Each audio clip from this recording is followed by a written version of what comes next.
ನಮಸ್ಕಾರ ರಿವ್ಯೂ ಚಾನಲ್ಗೆ ಸ್ವಾಗತ. ನಾನು ಸೌಖ್ಯ ಗಾಂವ್ಕರ್.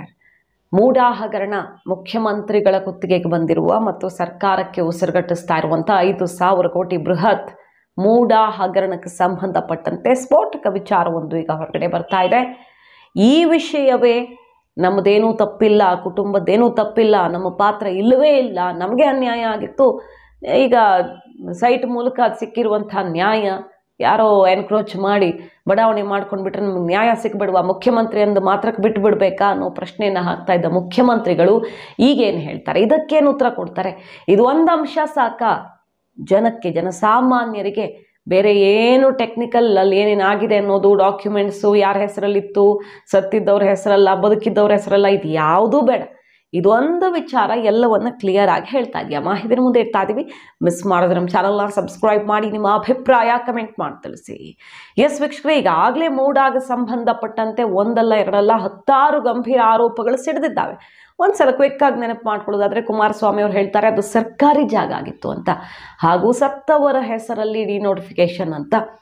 ಅದಾಗ್ತಾ ಇದ್ದ ಹಾಗೆ ಸುಮಾರು RTI ಕಾರ್ಯಕರ್ತರು ಹೇಳಿದ್ದೆಲ್ಲ ಗಮನಿಸಿದ್ದೀವಲ್ಲ, ಅದೆಲ್ಲ ಸೃಷ್ಟಿ ಮಾಡಿದ್ದು ಫೇಕ್.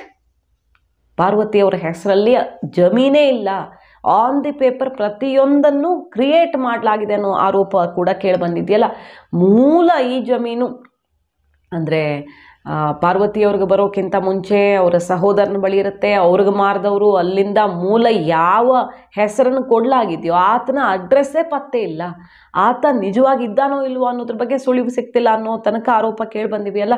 ವಂಶವೃಕ್ಷ ಮತ್ತೊಂದು ಮಗದೊಂದು ಎಲ್ಲದರಲ್ಲೂ ಗೋಲ್ಮಾಲ್ ಅಂತ ಹೇಳಲಾಗ್ತಿದೆ. ಮತ್ತು ಈ ಭೂಮಿ ಕನ್ವರ್ಷನ್ ಆಗಿ ಲೇಔಟ್ ಆಗಿ ಸೈಟ್ಗಳನ್ನು ಹಂಚಿಕೆನೇ ಮಾಡಿಬಿಟ್ಟಿದ್ದಾರೆ. ಆದರೂ ಪಾರ್ವತಿಯವ್ರಿಗೆ ಕೊಡುವಾಗ ಅದು ಕೃಷಿ ಜಮೀನು ಅಂತ ಹಾಕಲಾಗಿದೆ ಅನ್ನೋದೆಲ್ಲ ಹಲವು ಎಳೆಗಳನ್ನು ತೆಗೆದಿದ್ದಾರೆ ಈಗಾಗಲೇ.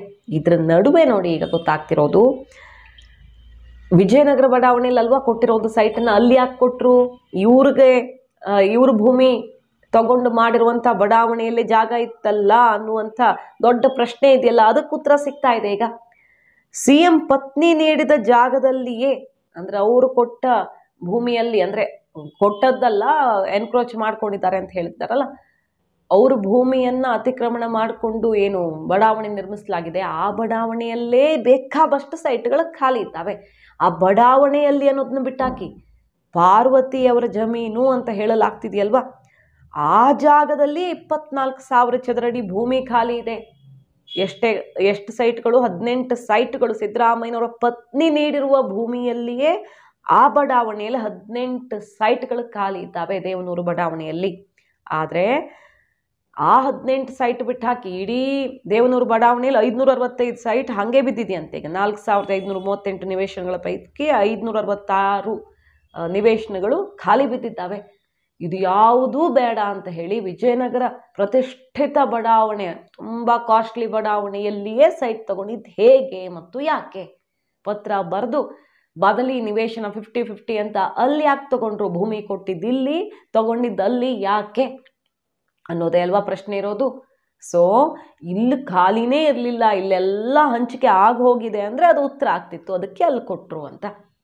ಇಲ್ಲಿ ಇನ್ನೂ ಇವರು ಕೊಟ್ಟ ಜಾಗದಲ್ಲಿಯೇ 18 ಸೈಟ್ ಖಾಲಿ ಇದೆ, ಇವರು ಕೊಟ್ಟಿದ್ದ 14 ನಿವೇಶನಗಳು ಯಾಕೆ ಕೊಟ್ಟರು? ಹಾಗಾದರೆ ಲಾಭ ಮಾಡಿಕೊಡುವಂಥ ಉದ್ದೇಶ ಇರಲಿಲ್ವಾ?